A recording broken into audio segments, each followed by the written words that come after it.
अरे बच्चों, good morning to all. सभी कैसे हो? विद्या शक्ति के क्लास में आप सबका स्वागत है। तो बेटा, आज का विचार है अपनी विशेषताओं का प्रयोग करो। जीवन के हर कदम में प्रगति का अनुभव होगा। यानी कि आप अपनी विशेषताएं, आपकी हर किसी में, सभी की अपनी अपनी विशेषताएं होती हैं। तो हम उन विशेषताओं को प्रयोग में लाना चाहिए, यानी कि आपके जो गुण है उसको बाहर लाइए। और आपके हर कदम जीवन में आपको यह अनुभव होगा कि आपको वो प्रगति की तरफ ले जा रहे हैं। इसी शुभ विचार के साथ आज की कक्षा को हम स्टार्ट करते हैं। तो बेटा, आपने पिछले क्लास में क्या क्या पढ़ा था, जरा जल्दी से रिकैप कर लीजिए, जरा जल्दी से जल्दी बता दीजिए।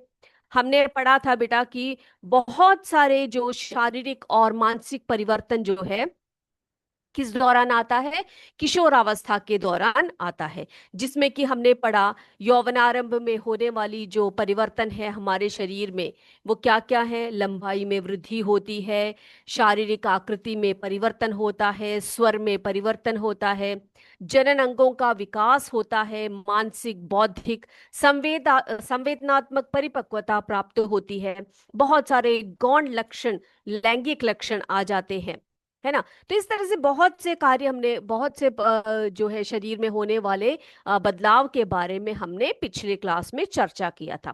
और साथ साथ में हमने आपको ये भी बताया था कि हमारे शरीर में जो हॉर्मोन्स होते हैं, हमारे शरीर का जो अंतःस्रावी जो सिस्टम होता है, एंडोक्राइन सिस्टम होता है, उनमें कौन कौन से जो ग्रंथियां होती हैं, किस किस प्रकार की हॉर्मोन्स का स्रावण करती है, और साथ साथ में उन हार्मोन्स का हमारे शरीर में क्या असर पड़ता है, हमें हमारे शरीर में उनका फंक्शंस क्या क्या है, ये सभी बातें हम लोग अच्छी तरह से पढ़ चुके हैं, है ना। फिर हमने देखा था कि मानव में जनन काल की अवधि जो होती है वो कितनी होती है कि नहीं, वो भी पढ़ा था हमने।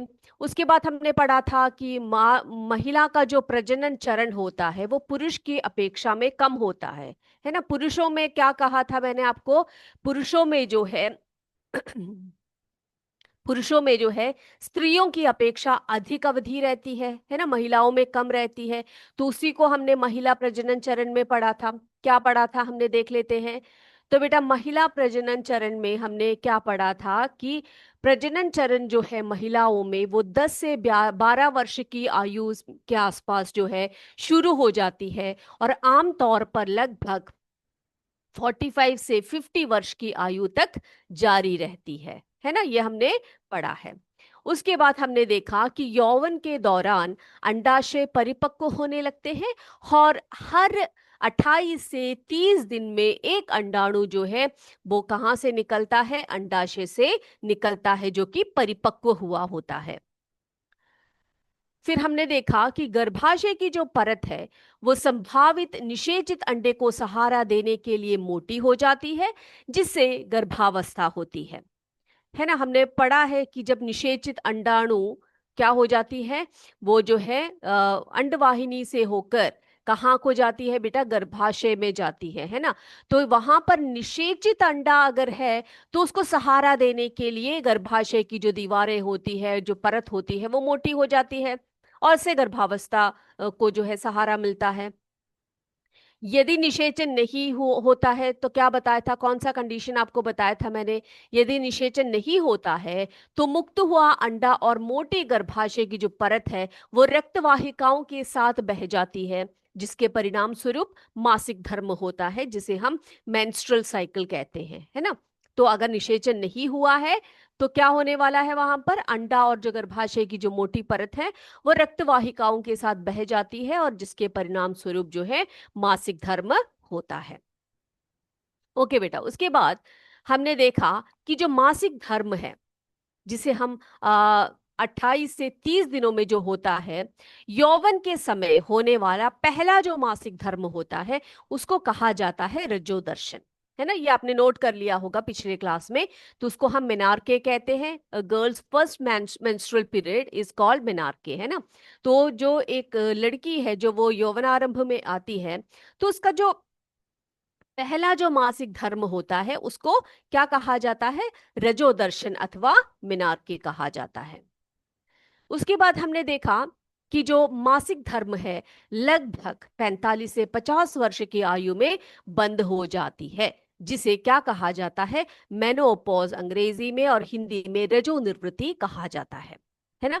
तो ऐसे जो एक एवरेज एज का आपको बताया है कि ये जो एज है इसमें आते आते कई लोगों का पहले हो जाता है, कई लोगों के कुछ 1-2 साल बाद भी हो सकता है, वो हर एक के शरीर पर डिपेंड करता है। तो ऐसे जब उस एक पर्टिकुलर एज में जब ये जो मासिक धर्म जो है वो बंद हो जाता है, तो उसे हम कहते हैं, क्या कहते हैं, रजो निवृत्ति कहते हैं। चलिए, अब मासिक धर्म जो है इस ये जो चक्र है हार्मोन द्वारा नियंत्रित होते हैं। जो जितने भी हमारे शरीर में हार्मोन्स है बेटा, उन सभी के कुछ ना कुछ कार्य हैं हमारे शरीर में। हमने इसको बहुत ही डिटेल में पढ़ा था। और इसमें जो है मासिक धर्म के चक्र में भी हार्मोन्स का बहुत बड़ा रोल होता है, और इसमें विभिन्न महत्वपूर्ण प्रक्रियाएं भी शामिल होती है ना। तो इस तरह से हार्मोन्स द्वारा नियंत्रित जो है मासिक धर्म जो है क्या हो जाता है, एक एज में आते आते वो रुक जाता है, जिसे हम क्या कहते हैं बेटा, मेनोपॉज स्टेज कहते हैं, रजो निवृत्ति कहा जाता है उसको। चलिए, उसके बाद हमने क्या पढ़ा था, फिर जो है बेटा, अब हम क्या पढ़ने वाले हैं, अब हम जो है लिंग निर्धारण के बारे में पढ़ेंगे। क्या पढ़ने वाले हैं हम लोग, लिंग निर्धारण, यानी कि जो संतति होती है उसका जो लिंग निर्धारण होता है या सेक्स डिटर्मिनेशन होता है, वो कैसे होता है, कैसे आप बोल सकते हो कि जो बच्चा है वो लड़का है या लड़की है, वो कैसे होता है। तो अगला जो बहुत ही इंपॉर्टेंट टॉपिक हम लोग आज पढ़ने वाले हैं वो है संतति का लिंग निर्धारण। लिंग निर्धारण, संतति का लिंग निर्धारण किस प्रकार से होता है, ठीक है। तो लिंग निर्धारण यानी क्या है बेटा, जैसे कि मैंने आपको बताया, जो बच्चा है वो जो माँ के गर्भाशय में होता है, तो उसका सेक्स जो होता है वो वहीं पर उससे पहले ही निर्धारित हो जाता है कि वो लड़का होने वाला है कि लड़की होने वाली है, ठीक है। तो यहाँ पर हम लिखेंगे सेक्स डिटर्मिनेशन। ये कैसे होता है कि बच्चा बॉय है या गर्ल है, ये कैसे होता है बेटा, कैसे होता है देखते हैं जरा। इसको बहुत ही डिटेल में हम लोग पढ़ने वाले हैं आज। और आप बच्चे, जिन बच्चों ने नोट्स लिखना है वो बच्चे जो है नोट्स भी लिख कर रखिए, क्योंकि ये बहुत बहुत बहुत इम्पोर्टेंट है। एक मिनट। Yes। तो लिंग निर्धारण, तो बेटा एक बात आपको पता होगा कि जो हमारे शरीर में बहुत सारी कोशिकाएं होती हैं, है ना। तो हमारी जो कोशिकाएं होती है उन कोशिकाओं से मिलकर ऊतक बनते हैं, है ना। और उन ऊतकों से जो है अंग का निर्माण होता है, फिर उनसे अंग व्यवस्था बनती है, इस तरह से पूरे शरीर का निर्माण होता है।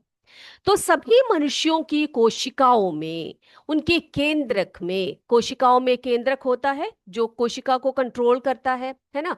तो सभी मनुष्यों की कोशिकाओं के केंद्रक में कितनी जोड़ी गुणसूत्र होते हैं बेटा, 23 जोड़ी जो है गुणसूत्र होते हैं, जिन्हें हम क्रोमोसोम्स कहते हैं। क्या कहते हैं बेटा अंग्रेजी में उसको, क्रोमोसोम्स। कितने जोड़े होते हैं बच्चे, 23 जोड़े।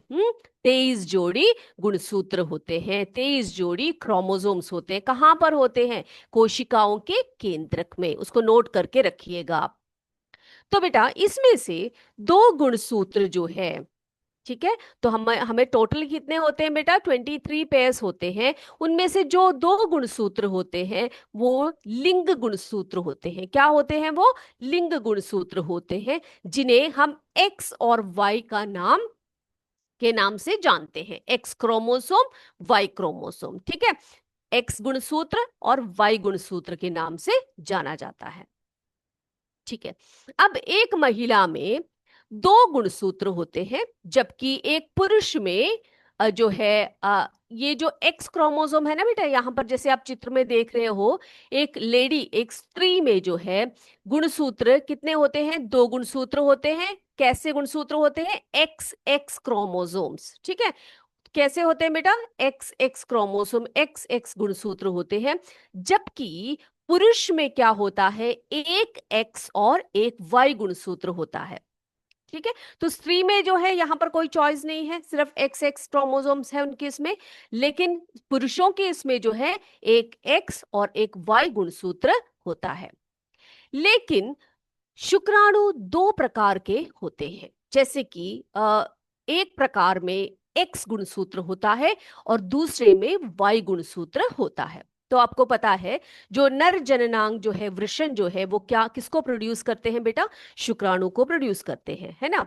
तो जब ये शुक्राणु को जब ये प्रोड्यूस करते हैं, तो उसमें से जो शुक्राणु होते हैं उसमें कईयों में क्या होता है? वाई गुणसूत्र यानी वाई क्रोमोसोम्स होते हैं, और कईयों में एक्स गुणसूत्र होते हैं। अब शिशु का लिंग जो है निषेचित अंडा या युग्मनज के अंदर मौजूद लिंग गुणसूत्रों एक्स एक्स और एक्स वाई द्वारा निर्धारित होता है। तो देख सकते हो आप यहाँ पर कि माँ में जो है एक्स एक्स क्रोमोसोम्स होते हैं, पिता में एक्स और वाई क्रोमोसोम्स होते हैं, है ना।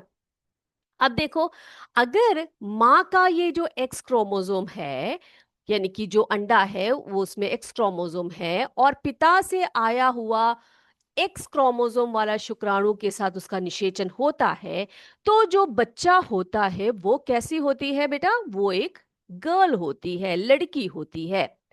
अब अगर माँ का एक्स क्रोमोसोम पिता के वाई क्रोमोसोम से मिलता है, वो जो निषेचित अंडा होता है उससे जो बच्चा होता है वो कैसा बच्चा होता है बेटा? वो बेबी बॉय होता है, लड़का होता है, ठीक है।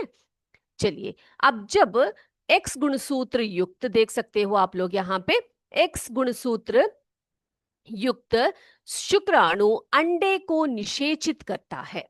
क्या करता है? जब एक्स गुणसूत्र युक्त शुक्राणु अंडे को अंडा तो बेटा एक्स ही है ना, उसमें कोई जो है चॉइस नहीं है।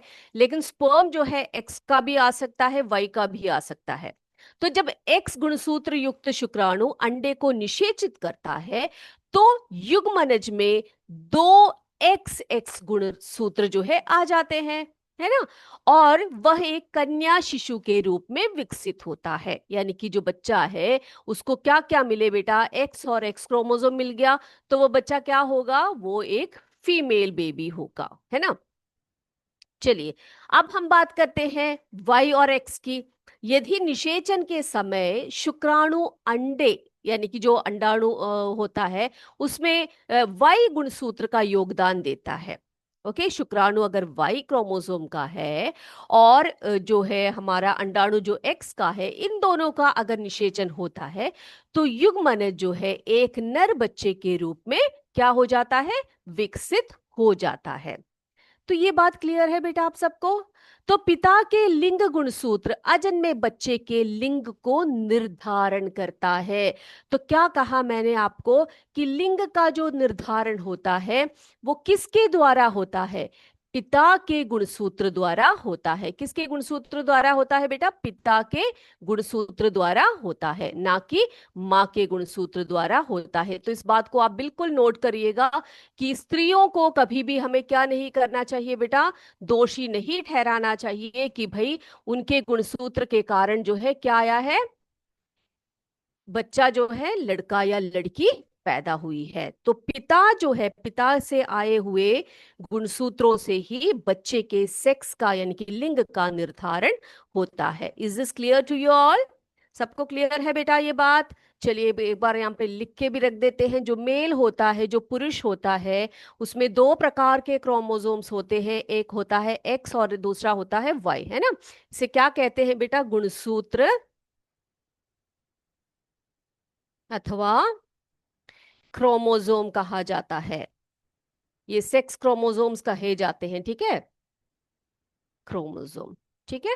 चलिए, अब माँ में यानी कि जो फीमेल होती है उसमें क्या होता है? जो फीमेल होती है उसमें सिर्फ एक्स और एक्स गुणसूत्र होते हैं। ठीक है, जो लिंग गुणसूत्र होते हैं यानी कि जिन्हें हम सेक्स क्रोमोसोम्स कहते हैं, वो क्या होते हैं बेटा, उनमें क्या होता है, एक्स और एक्स होता है। ठीक है। अब देखो यहां पर अगर ये जो एक्स क्रोमोसोम है मेल का, ठीक है, और फीमेल के एक्स क्रोमोसोम के साथ ये मिल जाता है, तो जो संतति उनको होती है ना, यहाँ पे देखिए बेटा, एक्स और एक्स, मेल का एक्स और फीमेल का एक्स मिल जाता है, तो बच्चे में क्या आ जाता है बेटा, एक्स एक्स क्रोमोसोम आ जाते हैं। तो वो बच्चा क्या होता है, वो एक बेबी गर्ल होती है। ठीक है, यानी कि फीमेल होती है। अब पिता का वाई क्रोमोसोम, यहां पे देखिए वाई क्रोमोसोम अगर फीमेल के एक्स क्रोमोसोम से मिलता है, वाई जो है एक्स के साथ अगर मिलता है, तो क्या बनता है, जो होने वाली संतति होती है वो कैसी होती है बेटा, उस उनमें क्रोमोसोम कैसे आ जाता है, एक्स वाई क्रोमोसोम आ जाता है कि नहीं। तो एक्स वाई जो होता है वो कौन होता है, वो बेबी बॉय है ना, वो लड़का होता है। तो यहाँ पर कौन निर्धारित करता है कि बच्चे का सेक्स कैसा होना चाहिए, कि वो लड़का है या लड़की है, पिता के गुणसूत्र है ना, पिता से आए हुए जो क्रोमोसोम्स है वो ये निर्धारित करते हैं कि संतति का लिंग जो है वो कैसा होगा। आई होप ये आपको बिल्कुल क्लियर है। किसी को कोई डाउट है बेटे इसमें? अगर कोई डाउट है तो एक और बार आपको समझा रहे हम लोग। चलिए, यहाँ पे देखिए बेटा, देखो लिंग निर्धारण की बात हमने की है ना, जिसमें कि हमने ये बताया कि शिशु का जो लिंग होता है वो निषेचित अंडे या युग्मनज के अंदर मौजूद लिंग गुणसूत्रों द्वारा एक्स एक्स और एक्स वाई द्वारा निर्धारित होता है। इसमें बेटा आपको कोई, किसी को भी कोई डाउट नहीं होना चाहिए, इसीलिए मैं इसको दोबारा समझा रही हूँ, और ये बहुत इंपॉर्टेंट टॉपिक भी है। तो सभी मनुष्यों की कोशिकाओं के केंद्रक में क्या पाया जाता है, 23 जोड़ी गुणसूत्र जो है पाए जाते हैं, जिसमें से दो गुणसूत्र जो है लिंग गुणसूत्र के नाम से जाते हैं जिसे हम एक्स और वाई का नाम देते हैं। एक महिला में दो एक्स गुणसूत्र होते हैं, जबकि एक पुरुष में एक एक्स और एक वाई गुणसूत्र जो है होता है। लेकिन शुक्राणु जो है दो प्रकार के होते हैं, एक प्रकार में एक्स गुणसूत्र का होता है और दूसरे में वाई गुणसूत्र। जब एक्स गुणसूत्र युक्त शुक्राणु अंडे को निषेचित करता है, तो युग्मनज में दो एक्स गुणसूत्र होगा और वो एक कन्या शिशु के रूप में विकसित होगा। यदि निषेचन के समय शुक्राणु जो है क्या करता है, अंडाणु से जब वाई गुणसूत्र का योगदान देता है, तो युग्मनज एक नर बच्चे के रूप में विकसित होगा। तो पिता का लिंग जो है, सॉरी, पिता का जो लिंग गुणसूत्र है वो अजन्मे बच्चे के लिंग को निर्धारित करता है। तो ये जो टॉपिक है ये आपको क्लियर हो गया है, तो आप बता दीजिए कि मैम क्लियर है। अगर किसी को भी इसमें कोई डाउट है तो आप बताइएगा कि डाउट है, कहाँ पर डाउट है ये भी जरा आप बताएंगे। ठीक है, चलिए। अब बेटा, अब हम अगला बात करते हैं। जो हमारे जो किशोर होते, सॉरी, उससे पहले हम बात करेंगे जो हमारे जो कीट है ना, कीट और जो मेंढक होते हैं, उनके जीवन चक्र के बारे में हमने पढ़ा है ना, आपने सिल्कवॉर्म के बारे में पढ़ा है ना, रेशम के कीट के बारे में पढ़ा है, और साथ साथ में जो है क्या बोलते हैं, मेंढक या टोड अथवा के जो जीवन चक्र के बारे में आपने पढ़ा होगा। तो उनमें जो है ना बेटा, उनमें क्या होता है, कैसे होता है, वो एडल्ट जो है फ्रॉग में कैसे परिवर्तित होते हैं। तो उनके जीवन चक्र में हॉर्मोन्स की कुछ भूमिका भी होती है, वो एक छोटा सा टॉपिक है, उसको भी मैं आपको बता देती हूँ। ठीक है, कीट और कीट एवं मेंढक में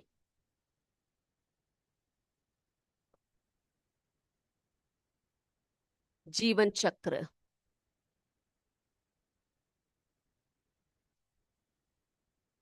ठीक है, तो उनका जीवन चक्र कैसे होता है, लार्वल स्टेज से फिर वो किस तरह से एडल्ट में बदलते हैं, ये सभी आप पिछले छोटे क्लासेस में सब पढ़ते आ रहे हैं, है ना। और हमने मेंढक के बारे में ये भी बताया था, उनमें कायांतरण होता है ना। कायांतरण अथवा मेटामॉर्फोसिस होता है, जिससे कि वो लार्वल स्टेज से फिर एडल्ट स्टेज में आ जाते हैं। तो जो लार्वा होता है उनका, वो एडल्ट से एंटायरली डिफरेंट होता है। ये सभी हमने पिछले क्लास में पढ़े हैं।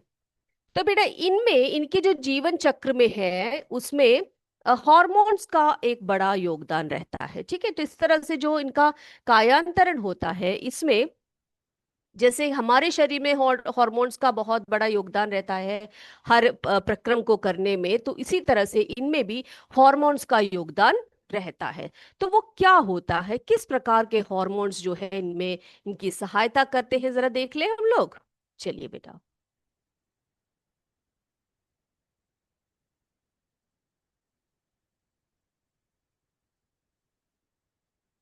एक मिनट। तो मैं आपको बता देती हूँ, ये जो हॉर्मोन्स होते हैं ये कौन से होते हैं। तो आपने पढ़ा है कि जो है कायांतरण, है ना, कायांतरण अथवा मेटामॉर्फोसिस कहते हैं जिसको।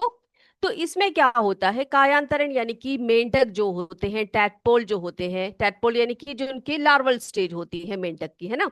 तो टैडपोल को वयस्क मेंढक बनने के लिए अनेक चरणों से गुजरना पड़ता है, अनेक चरणों से गुजरना पड़ता है। ये क्या है बेटा, मेंढक को जो है, सॉरी, टैडपोल को वयस्क मेंढक बनने में अनेक चरणों से गुजरना पड़ता है। तो लार्वा से वयस्क बनने के इस परिवर्तन को, ठीक है, लार्वा से, लार्वा से वयस्क बनने की का जो जो समय होता है, जो परिवर्तन होता है इनमें, उसी को क्या कहा जाता है बेटा, कायांतरण कहा जाता है। तो इसमें बहुत सारे पड़ाव आते हैं उनमें। तो इसी प्रकार से जो है कीट में भी होते हैं, है ना। जैसे कि आपने रेशम के कीड़े वगैरह के बारे में पढ़ा है। तो कीट में भी जो है, कीटों में भी कायांतरण होता है,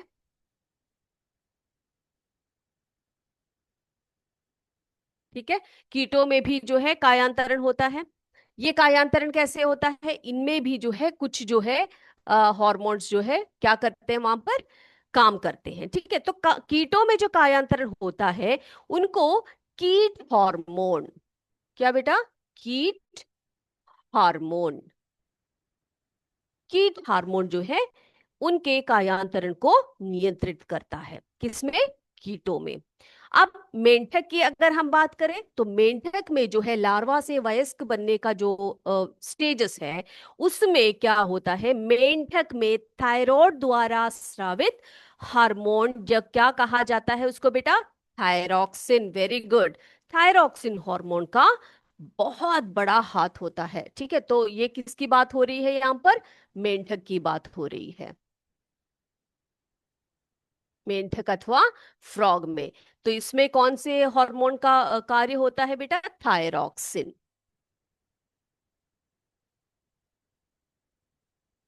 थायरॉक्सिन हार्मोन, ठीक है।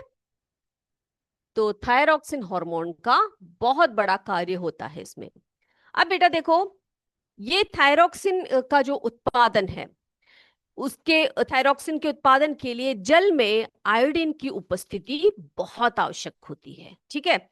देखो ये जल में अंडे देते हैं मेंढक वगैरह, है कि नहीं। और वो लोग क्या करते हैं, इनके जो कायांतरण है, लार्वा से मेंढक बनने का, लार्वा से वयस्क बनने का जो जो रूपांतरण होता है, जिसे हम कायांतरण कहते हैं। तो उस समय उनको बहुत ज्यादा आवश्यक होती है किसकी, कौन से हार्मोन की, थायरॉक्सिन हार्मोन्स की, है ना। तो उस जल में क्या होना चाहिए बेटा, आयोडीन का होना बहुत जरूरी होता है। किसका आवश्यक, किसकी आवश्यकता होती है जल में, आयोडीन, ठीक है। आयोडीन की सहायता से उपस्थिति, यदि जल में आयोडीन ना हो तो क्या नहीं होगा बेटा, वहां पर जो है वो उनको जो है थायरॉक्सिन का प्रोडक्शन नहीं होने वाला है, ठीक है। यदि जल में, जिसमें टैडपोल वृद्धि कर रहे हैं, पर्याप्त मात्रा में आयोडीन नहीं है, तो टैडपोल वयस्क मेंढक में परिवर्तित नहीं होता है। क्लियर है? तो पानी में क्या चाहिए बेटा? आयोडीन चाहिए, जिससे कि थायरॉक्सिन हार्मोन का निर्माण होने में सहायक सहायक होता है। अगर जल में पर्याप्त मात्रा में आयोडीन नहीं है, तो जो टैडपोल वृद्धि करते हैं उनको पर्याप्त मात्रा में आयोडीन ना मिलने के कारण, थायरॉक्सिन हार्मोन ना रिलीज होने के कारण क्या होता है बेटा? वो टैडपोल से वयस्क जो फ्रॉग्स होते हैं उसमें वो परिवर्तित नहीं होते हैं। तो आपने देखा किस तरह से जो हार्मोन्स है वो अन्य जीव, मनुष्यों के अलावा अन्य जीवों में भी कार्य करता है। ओके, चलिए बेटा, अब क्या पढ़ने वाले हैं हम लोग? अब हम देखेंगे कि जननात्मक स्वास्थ्य के बारे में। चलिए,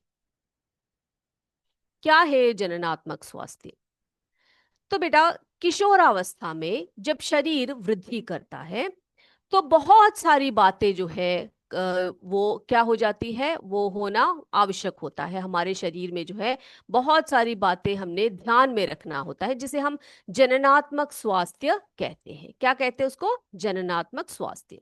तो व्यक्ति का कायिक एवं मानसिक विसंगति मुक्त होना, उसके होने के व्यक्ति के शरीर को स्वस्थ रखने के लिए उसे, उस व्यक्ति को, उसे हम क्या कहते हैं बेटा? हर तरफ से, मानसिक रूप से, कायिक रूप से, जो है रोगों से मुक्ति, इन सभी को के अगर एक शरीर में है तो उस व्यक्ति को हम स्वस्थ कहते हैं, है ना?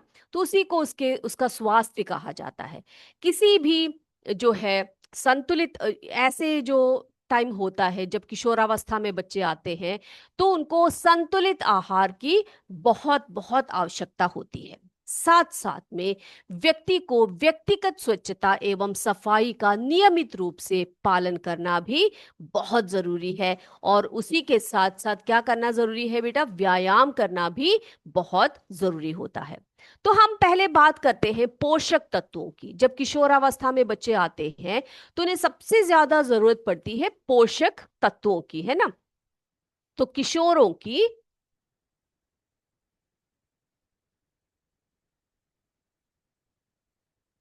की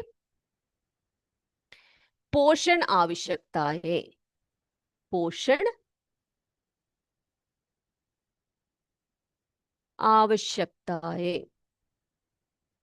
तो बेटा, बढ़ती हुई उम्र है, बहुत ज्यादा एनर्जी होती है इस उम्र में।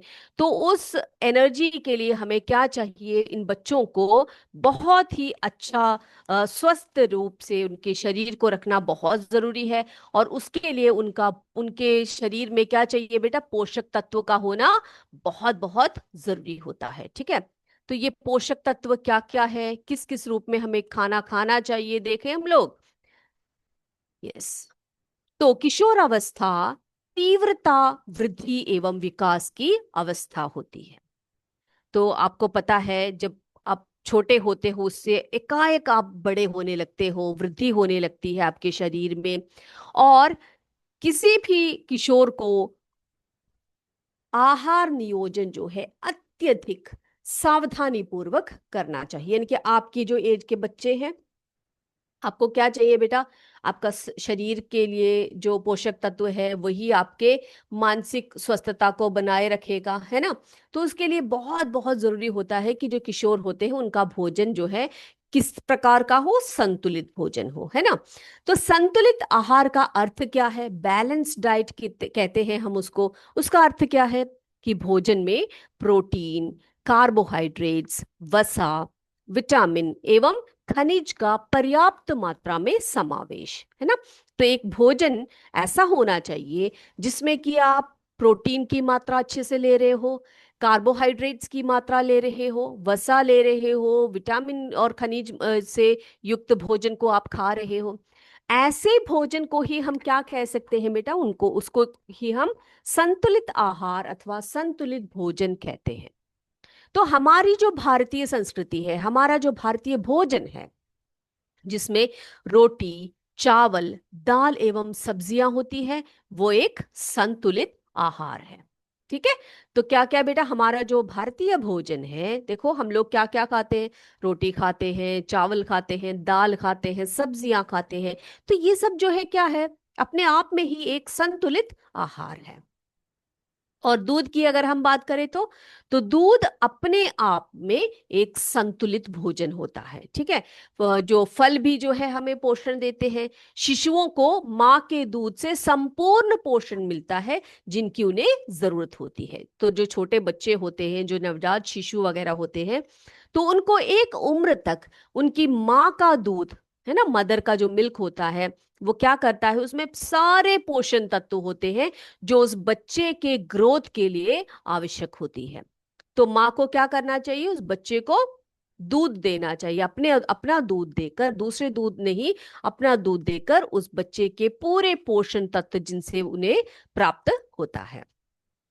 अब देखो बेटा, तो हमारे शरीर में लौह, है ना, आयरन जिसको कहते हैं, तत्व जो है रुधिर का निर्माण करता है। जो आयरन कंटेंट होता है, जो हमारे खाने में जो आयरन हम लोग खाते हैं, उससे क्या फायदा होता है हमारे शरीर में बेटा, हमारे ब्लड सेल्स का निर्माण उसी से होता है। तो हमारे शरीर में प्रॉपर रूप से अगर क्या चाहिए, हमारे शरीर में रक्त का प्रवाह हो, रक्त जो है वो अच्छी मात्रा में हो, इसके लिए हमें किसका सेवन करना चाहिए, लौह युक्त, ठीक है, या आयरन युक्त, आयरन तत्व से युक्त भोजन का हमें क्या करना चाहिए, खाना चाहिए। तथा लौह प्रचुर खाद्य जैसे कि पत्तीदार सब्जियां, गुड़, संतरा, आंवला इत्यादि किशोर के लिए अच्छे खाद्य है। तो बेटा इस उम्र में आप अच्छा नहीं खाओगे तो आपका शरीर जो है वो अच्छी तरह से क्या नहीं हो पाएगा, उसकी ग्रोथ अच्छी तरह से नहीं हो पाएगी। आपके ब्लड सेल्स वगैरह अच्छे से होना चाहिए, आपका ब्लड सर्कुलेशन अच्छा होना चाहिए, ताकि सारे जो जितने भी हमारे अंग हैं, हमारे आंतरिक अंग है, उनका कार्य जो है बहुत सुगम रूप से चले, है ना। तो हमें ऐसा भोजन भी करना चाहिए जिसमें कि लौह की मात्रा हो, आयरन की मात्रा हो। तो ऐसे कुछ खाद्य पदार्थ क्या है बेटा, पत्ती, कई बच्चे होते हैं पत्तीदार सब्जियां नहीं खाते हैं, नखरा करते हैं, कई लोग फ्रूट्स नहीं खाते हैं, तो ऐसा नहीं करना है आपने। इस उम्र में आपने क्या करना है, जितना आप अच्छे भोजन कर सको उतना आपके शरीर में लगेगा, ठीक है। तो पत्तीदार सब्जियां, संतरा, आंवला, ये सभी जो है आप अच्छी मात्रा में लीजिए, ताकि आपका जो है शरीर में खून की मात्रा अच्छी हो। और बच्चे, कई बच्चों ने, ज्यादातर बच्चों में एक आदत होती है कि वो सिर्फ जंक फूड खाते हैं, है ना। आप इधर मुड़ो उधर मुड़ो, आपको अच्छा भोजन नहीं चाहिए, मम्मा ने अच्छा अच्छा भोजन बना रखा होगा, चावल सब्जी रोटियां सब बनाए, उनको वो नहीं चाहिए। कुछ बच्चे क्या करते हैं, सिर्फ जो है चिप्स, पैक किए हुए डिब्बा बंद खाद्य पदार्थों को लेते हैं। तो ये सब खाद्य पदार्थ क्या है बेटा, आप कभी कभार उनको ले सकते हैं, ठीक है, लेकिन आप हमेशा इसका सेवन ना कीजिए। क्यों? क्योंकि ये टेस्टी होते हैं, स्वादिष्ट होते हैं, परंतु उन्हें नियमित भोजन के स्थान पर आप नहीं खा सकते। आप खाओगे इस तरह की चीजें, जैसे डिब्बा बंद भोज्य पदार्थ या पेयजल जो भी है, जैसे आप सॉफ्ट ड्रिंक्स पीते हो, फ्रेंच फ्राइज खाते हो, पिज्जा बर्गर ये सब खाते हो, आप कभी कभी आपका मन करे तो आप खा सकते हो, लेकिन इसको कभी भी आप नियमित रूप से भोजन के स्थान पर मत रखिएगा। क्यों? क्योंकि अगर इसको आप संतुलित भोजन से रिप्लेस कर देंगे तो आपका शरीर जो है रोगी हो जाएगा, आपके शरीर को जो पोषक तत्व मिलना है वो नहीं मिलने वाला है, और आपका शरीर जो है क्या होने लगेगा, धीरे धीरे धीरे करके बहुत ही गंभीर बीमारियां जो है आपको आने लगेंगी। तो बेटा आपको इतनी बातें समझ में आ गई सभी बच्चों को कि हमारी जो इस अवस्था में, आप जिस अवस्था में हो, किशोर अवस्था में, पोषण तत्व आपके शरीर में होना कितना कितना कितना जरूरी है, ठीक है। तो आप क्या करिएगा बेटा, रोज अपने भोजन में ये सोच के खाना खाइएगा कि जो मैं भोजन कर रहा हूं या भोजन कर रही हूं वो मेरे लिए कितना अच्छा है, स्वास्थ्य के लिए कितना अच्छा है। वो अगर मैं इस तरह के खाना खाऊंगा या खाऊंगी तो मुझे इससे क्या क्या रोग हो सकते हैं। बेटा आपकी अभी जो उम्र है, आप बहुत अच्छी तरह से सोचने विचारने की उम्र है, आप अच्छी तरह से सोच सकते हो, आपका बुद्धि का विकास हो चुका है, तो आप सोच समझ कर ही भोजन का सही तरह से चयन कीजिए। और साथ साथ में अपने आपने क्या करना है बेटा, साथ साथ में आपने जो है बहुत अच्छी तरह से व्यक्तिगत स्वच्छता को बनाए रखना है ना। प्रतिदिन स्नान करना है। और जो है जैसे कि हमें पता है कि हमारी जो इस उम्र में श्वेत ग्रंथियां अधिक क्रियाशील होती है, बहुत ज्यादा पसीना निकलता है। तो इससे बिना स्नान करे रहेंगे तो क्या होगा बेटा, जीवाणु संक्रमण होंगे, रोग होंगे। तो इसका भी आप ध्यान रखिएगा। और शारीरिक व्यायाम तो जरूर आपने करना है। क्या करना है बेटा, फिजिकल एक्सरसाइजेस, है ना। शारीरिक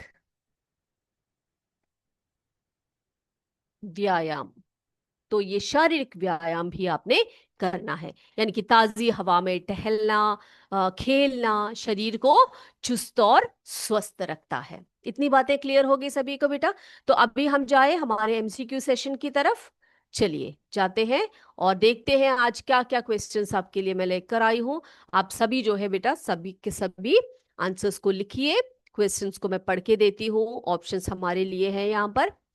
तो पहला प्रश्न है, यौवन के दौरान लड़कों में चेहरे पर बाल के विकास के लिए कौन सा हार्मोन जिम्मेदार है। यौवन के दौरान लड़कों में चेहरे पर बाल के विकास के लिए कौन सा हार्मोन जिम्मेदार है। Estrogen, thyroxine, testosterone, insulin. तो आपने बताना है कि लड़कों में जो दाढ़ी मूछ वगैरह आती है, वो उसमें कौन सा हार्मोन जो है वो जिम्मेदार होता है। दूसरे प्रश्न पर चलते हैं। कौन सा हार्मोन अंडाशय द्वारा उत्पादित, एक मिनट, यस, कौन सा हार्मोन अंडाशय द्वारा उत्पादित होता है और लड़कियों में स्तन विकास में योगदान देता है। तो अंडाशय से उत्पादित होने वाले जो हार्मोन, जिससे कि लड़कियों में स्तन विकास, जो एक प्रकार का उनका लैंगिक लक्षण है, गौण यौगिक लैंगिक लक्षण है, उसको, उसमें कौन से हार्मोन की जो है प्रेजेंस होना जरूरी होता है। Testosterone, insulin, estrogen, thyroxine. कौन सा हार्मोन अंडाशय द्वारा उत्पादित होता है और लड़कियों में स्तन विकास में योगदान देता है। Testosterone, insulin, estrogen, thyroxine. अगला है, शिशु का लिंग कैसे निर्धारित किया जाता है। शिशु का लिंग कैसे निर्धारित किया जाता है। माँ के हार्मोन, पिता के हार्मोन, यादृशिक आनुवांशिक कारक, एक्स और वाई गुणसूत्रों का संयोजन। शिशु का लिंग कैसे निर्धारित किया जाता है। माँ का हार्मोन, पिता के हार्मोन, यादृशिक आनुवांशिक कारक, या एक्स और वाई सूत्रों का संयोजन। यस। मेंढक काया पलट के दौरान या कायांतरण के दौरान टैडपोल से वयस्क बनने के लिए थायराइड ग्रंथि द्वारा उत्पादित कौन सा हार्मोन आवश्यक होता है। तो मेंढक के मेटामॉर्फोसिस के दौरान जो टैडपोल है उसको वयस्क बनने के लिए थायराइड ग्रंथि द्वारा उत्पादित कौन सा हार्मोन आवश्यक है। Testosterone, estrogen, thyroxine. चलिए अगले प्रश्न पर चलते हैं। बेटा यहाँ पर स्त्रियों है, इसको जरा करेक्ट कर लीजिए। यहाँ पर त्र है, यहाँ पर आप देख सकते हैं स्त्रियों में, ठीक है। यस। तो स्त्रियों में जनन में सॉरी, स्त्रियों में जनन आयु का आरंभ उस समय होता है जब उनके ऋतु स्नान आरंभ होता है। ऋतुस्त्राव है, यहां पर भी न नहीं है, त्र है, ठीक है। यहां पर भी आप त्र करके ठीक कर लीजिए, ऋतुस्त्राव है ये। ओके, चलिए। तो यहां पर पहला ऑप्शन है, ऋतुस्राव प्रारंभ होता है, स्तन विकसित होना प्रारंभ होता है, शारीरिक भार में वृद्धि होने लगती है, शरीर की लंबाई बढ़ती है। क्वेश्चन क्या है, स्त्रियों में जनन, स्त्रियों में जनन आयु काल का प्रारंभ उस समय होता है जब उनके ऋतुस्राव का प्रारंभ होता है, स्तन विकसित होना प्रारंभ होता है, शरीर भार में वृद्धि होने लगती है और शरीर की लंबाई जो है बढ़ती है। ओके, चलिए अगले प्रश्न पर चलते हैं। अगला प्रश्न है, निम्न में से कौन सा आहार निम्न में से कौन सा आहार किशोर के लिए सर्वोचित है? निम्न में से कौन सा आहार किशोर के लिए आवश्यक है या सर्वोचित है? चिप्स, न्यूडल्स, कोक, रोटी दाल सब्जियां, चावल नूडल्स बर्गर, शाकाहारी टिक्की तथा चिप्स। तो इसमें से आपने चुनना है कौन सा आहार जो है वो किशोर के लिए सर्वोत्तम है। सातवां प्रश्न देखिए आप बेटा। सातवां प्रश्न है, निम्न में निम्न में से कौन सा गुणसूत्र जो है शिशु का लिंग जो है नर निर्धारित करता है? यानी कि बेबी जो है वो पुरुष है या फिर नर है या मेल है, उसको निर्धारित करने वाले कौन से गुणसूत्र हैं? X Y, Y Y, X X, इनमें से कोई नहीं। निम्न में से कौन सा गुणसूत्र शिशु का लिंग नर निर्धारित करता है, मेल निर्धारित करता है? X Y, Y Y, X X, और इसमें से कोई नहीं। आठवां प्रश्न देखिए बेटा आप।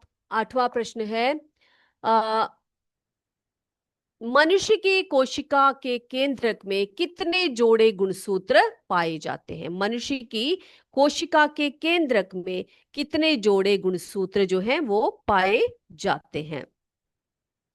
22, 23, 24, 25, 22, 23, 24, 25, कितने जोड़े गुणसूत्र जो हैं पाए जाते हैं? नौवा देखिए, स्त्रियों में होने वाले मासिक रक्तस्राव चक्र की सामान्य अवधि क्या होती है? स्त्रियों में होने वाले मासिक रक्तस्राव चक्र की सामान्य अवधि क्या है? 22 दिन, 24 दिन, आई एम सॉरी, 14 दिन, 35 दिन या 28 दिन, 28 दिन। तो स्त्रियों में होने वाले मासिक स्राव चक्र की सामान्य अवधि कितनी होती है? 10वें प्रश्न पर चलते हैं। थायरॉक्सिन के उत्पादन के लिए जल में किसकी आवश्यकता होती है? थायरॉक्सिन जो हमने कहा, मेंढक में कायांतरण की बात की ही हमने, तो उसमें जो है जल में किसकी उपस्थिति का होना आवश्यक है? किसके उत्पादन के लिए? थायरॉक्सिन के उत्पादन के लिए। सोडियम, आयोडीन, लोहा, मैग्नीशियम। तो थायरॉक्सिन के उत्पादन के लिए जल में किसकी उपस्थिति आवश्यक है? सोडियम, आयोडीन, लोहा, मैग्नीशियम। चलिए बेटा, सबने कर लिया है तो आंसर देख ले हम लोग। यौवन के दौरान लड़कों के चेहरे पर बाल का विकास कौन से हार्मोन जिम्मेदार होते हैं बेटा? उसमें इनमें जो है टेस्टोस्टेरोन नामक जो हार्मोन होता है वो जिम्मेदार है। अगला है, कौन सा हार्मोन अंडाशय द्वारा उत्पादित होता है और लड़कियों में स्तन विकास के में योगदान देता है? तो आपको पता है एस्ट्रोजन एक ऐसा हार्मोन है जो अंडाशय द्वारा उत्पादित होता है। अगला देखिए, शिशु का लिंग कैसे निर्धारित किया जाता है? एक्स और वाई गुणसूत्र का संयोजन द्वारा। मेंढक काया पलट के दौरान टैडपोल से वयस्क बनने के लिए थायराइड ग्रंथि द्वारा उत्पादित कौन सा हार्मोन आवश्यक होता है? थायरॉक्सिन हार्मोन का होना आवश्यक होता है। अगला देखिए, स्त्रियों में जनन आयु काल का प्रारंभ उस समय होता है जब उनका ऋतुस्राव जो होता है वो प्रारंभ होता है, यानी कि मेनार के स्टेज से उनका जनन काल स्टार्ट हो जाता है। छठवा देखिए आप, निम्न में से कौन सा आहार किशोर के लिए सर्वोचित है? तो बेटा ये सभी जो भोजन है, ये chips, noodles, coke, noodles, burger, tikki, chips, ये सब जो है गंदे भोजन है। कभी कभार आप खा सकते हो इनको, लेकिन जो रोटी दाल सब्जियां हैं ये उनके लिए बहुत ही अच्छा है। सातवां देखिए, निम्न में से कौन सा गुणसूत्र शिशु का लिंग नर निर्धारित करता है? कौन सा करता है बेटा? अभी अभी पढ़ा हमने, एक्स और वाई, है ना।